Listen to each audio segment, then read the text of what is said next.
कुछ बात इस बारे में कर लेते हैं कि CSS में 98% ऑफ द एस्पायरेंट्स फेल क्यों होते हैं और सिर्फ 1.8 या 2% रेशियो क्यों होता है पास करने का। और अब आप सबको ये बात पता भी है कि मोस्टली लोग ऐसे या प्रेसी के पेपर में फेल होते हैं, यही 2 पेपर्स टारगेट किए जाते हैं मोस्ट ऑफ द टाइम्स। और क्योंकि मैंने ऐसे और प्रेसी तीनों मरतबा पास किया था, तो I think I have the answer to this question. वो आंसर ये है कि देखें, CSS इंग्लिश एस्से में 4 चीज़ें हैं जिनकी बेसिस पे एग्जामिनर आपको पास या फेल करने का फैसला करता है। उसमें सबसे पहली चीज़ है स्ट्रक्चर, दूसरी चीज़ है कोहेरेंस एंड कोहेजन, तीसरी चीज़ है लैंग्वेज और चौथी चीज़ है कंटेंट। अगर आपने इन चारों चीज़ों पे काम किया हुआ है तो आपका एस्से कभी भी फेल नहीं होगा।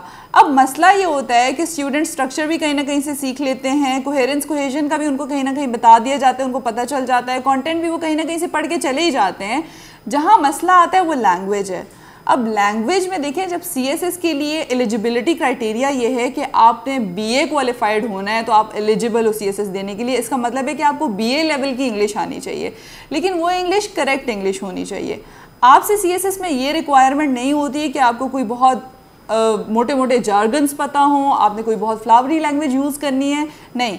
You have to keep your language simple, वो ग्रामेटिकली करेक्ट होनी चाहिए, कोई सेंटेंस स्ट्रक्चर के एरर्स नहीं होने चाहिए, आपकी स्पेलिंग मिस्टेक्स नहीं होनी चाहिए। अगर ये सब चीज़ें आप इंश्योर करते हैं कि आपके CSS इंग्लिश एस्से में हैं, और क्योंकि यही सब चीज़ें आपके प्रेसी के सिलेबस में भी हैं और प्रेसी लिखते हुए भी यही सब चीज़ें काउंट करती हैं, तो अगर आपने इन चीज़ों पे मेहनत की हुई है तो आपका एस्से और प्रेसी दोनों पेपर्स पास होंगे, वो फेल नहीं होंगे। मसला ये होता है कि एस्पायरेंट्स इन दोनों पेपर्स को एंड तक के लिए छोड़ देते हैं और जिन सब्जेक्ट्स का उनके पास मटेरियल अवेलेबल होता है उनको पढ़ना शुरू कर देते हैं। उसमें ये होता है कि इन दी एंड जब एस्से और प्रेसी की तैयारी का इतना टाइम भी नहीं रहता, एग्जाम प्रेशर भी बढ़ जाता है क्योंकि पेपर्स करीब आ रहे होते हैं, तो वो ड्यू टाइम नहीं दे पाते एस्से और प्रेसी की तैयारी को।